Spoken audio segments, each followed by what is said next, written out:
नमस्कार बालमित्रांनो, आज आपण महाराष्ट्रातील एक महान संत, शांती ब्रह्मसंत एकनाथ महाराज यांच्या जीवनातील एक अतिशय प्रेरणादायी गोष्ट पाहणार आहोत। एकेकाळी संत एकनाथ महाराज आपल्या काही वारकरी सोबत्यांसोबत काशीहून रामेश्वरला पायी जात होते। उन्हाळ्याचे दिवस होते।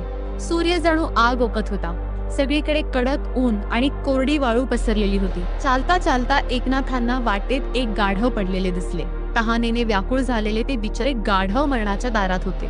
पाणी मिळवण्यासाठी त्याची धडपड सुरू होती, पण त्या रणरणत्या उन्हात त्याला पाणी देणारे तिथे कोणीच नव्हते। एकनाथांचे हृदय दयेने भरून आले।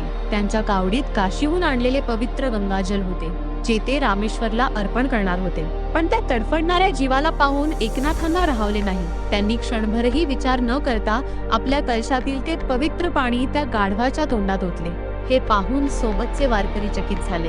ते म्हणाले, महाराज, हे तुम्ही काय केले? रामेश्वरासाठी आणलेले पवित्र पाणी एका गाढवाला पाजले।